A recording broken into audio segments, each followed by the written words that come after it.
नमस्कार। आज मंत्रिपरिषद में 14 एजेंडों पर स्वीकृति प्राप्त है। 14 एजेंडा। सबसे बड़ी योजना जो स्वीकृत हुई है वह है पंचायत सरकार भवनों के निर्माण के लिए। राज्य में 2165 पंचायत सरकार भवन निर्माण किए जाएंगे, जिसमें बाढ़ प्रभावित क्षेत्र में 1082 और सामान्य क्षेत्र में 1083। तो आपके 2165 पंचायत सरकार भवन निर्माण किए जाएंगे।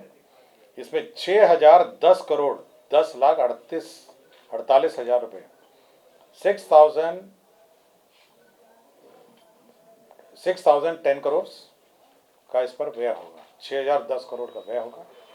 तो सबसे बड़ी योजना है जो मंत्रिपरिषद ने 2165 पंचायत सरकार भवनों के निर्माण के लिए स्वीकृति दी है। उद्योग विभाग का एक raising and accelerating MSME performance रैप योजना की स्वीकृति के संबंध में था।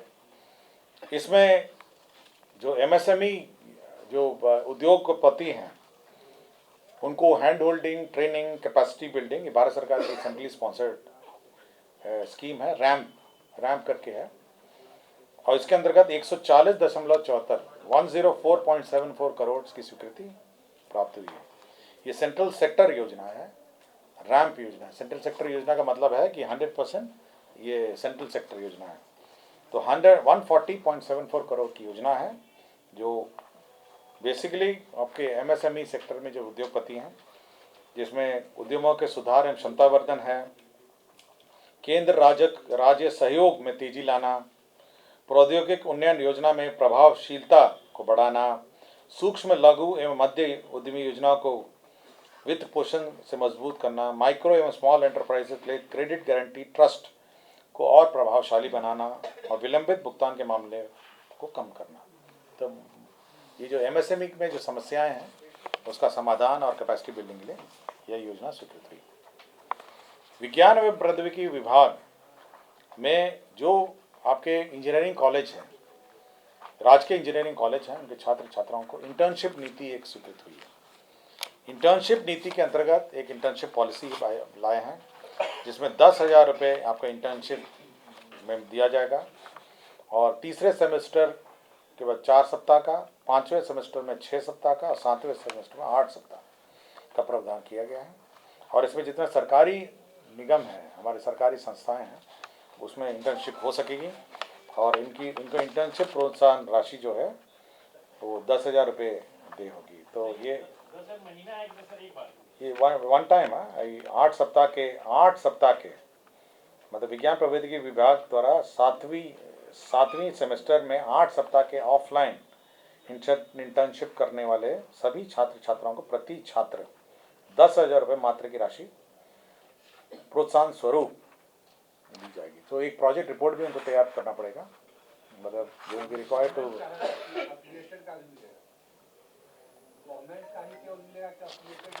सभी का है, लेकिन मतलब आपको एक आपके जितने निगम है ये सब हैं, तो आपको एक प्रोजेक्ट रिपोर्ट तैयार करना पड़ेगा और 10,000 रुपीज़ जो है इंटर्नशिप आपको एक वन टाइम आपको दिया जाएगा।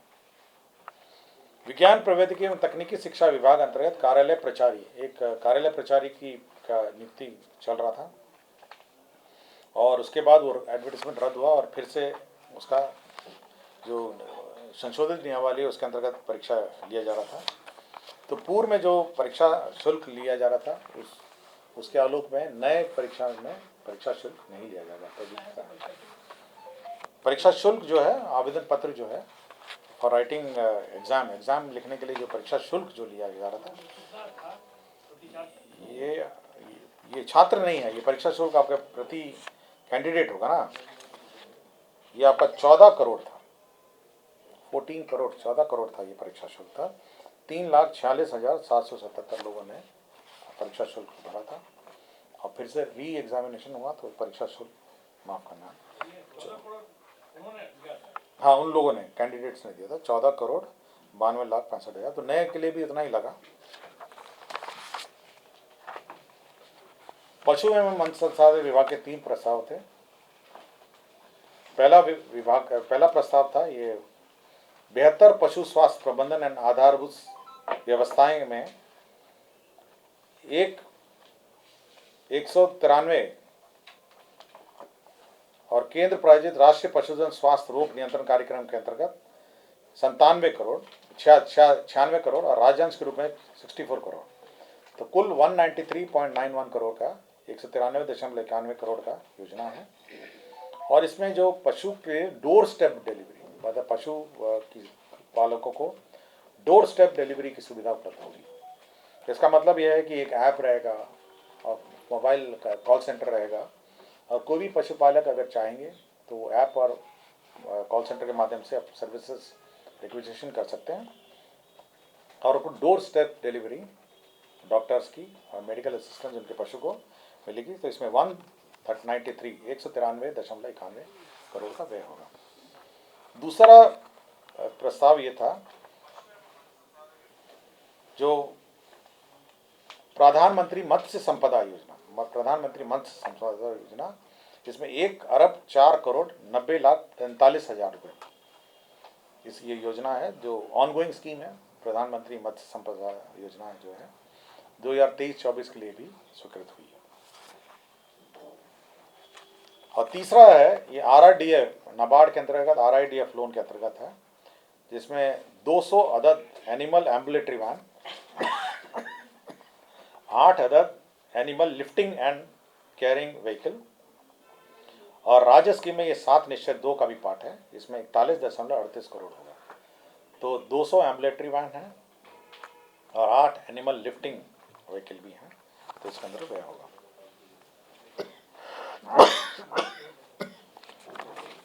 तीन योजनाएं हैं प्रधानमंत्री ग्राम सड़क योजना। ये योजना फेज 3 की है। एक किशनगंज जिले की है ठाकुरगंज प्रखंड में, दूसरा दरभंगा जिले के किरतरपुर प्रखंड में है, और तीसरा आपका किशनगंज जिले के टेढ़ागाछी प्रखंड में है। तो 3 योजनाएं स्वीकृत हुई हैं। एक में आपके 64 करोड़ 67,11,00,000 रुपये व्यय होगा। ये किशनगंज जिले के ठाकुरगंज प्रखंड का रोड है। दरभंगा जिले के किरतरपुर प्रखंड में 35 करोड़ 7,49,000 रुपये का रोड स्वीकृत हुआ है। और योजना संख्या ये प्रधानमंत्री ग्राम सड़क योजना किशनगंज में 31 करोड़ 42 लाख रुपये, तो 3 प्रधानमंत्री ग्रामीण सड़क योजना में स्वीकृत हुए हैं।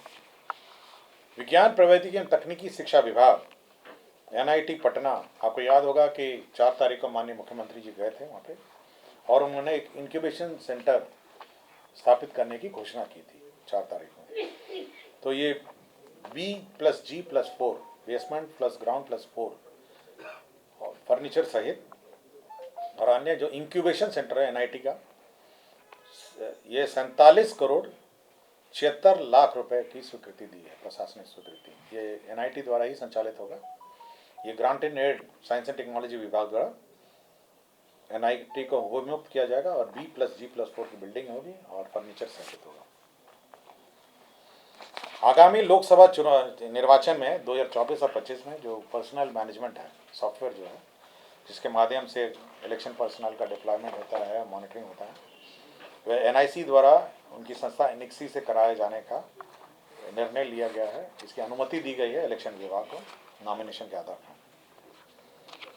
नगर विकास विभाग में जो नगर निकायों के लिए वाणिज्यिक कर विभाग द्वारा पेशा कर, जो आपके पेशा कर जो वसूली होती है, उसे 75 करोड़ जो है वो विभिन्न नगर निकायों को विमुक्त करने के लिए प्रस्ताव आया था। ये नगर विकास एवं आवास विभाग का है। और अंतिम एजेंडा ये था कि योजना एवं विकास विभाग का, जिसमें राज्य योजना अंतर्गत जो कार्यरत बिहार मौसम सेवा केंद्र जो सृजित पद हैं, ये पहले योजना मद में थे और हर 5 साल इसको रिन्यू होना था। अब ये गैर योजना मद में स्थानांतरण कर दिया गया। ये योजना को ही स्थानांतरण गैर योजना में कर दिया गया है। इसमें 10 हैं आपके जो प्रशासनिक पद हैं, और तकनीकी विशेषज्ञ पद 43 हैं। तो मौसम विज्ञान केंद्र, आपको जानकारी होगा, मौसम विज्ञान केंद्र का एक ऐप भी है जिसके माध्यम से टेम्परेचर और वेदर की जानकारी मिलती है। तो 43 हो गए आपके एक्सपर्ट, और आपके जो क्लरिकल और एडमिनिस्ट्रेटिव स्टाफ है वो 10 हैं। ठीक है, धन्यवाद।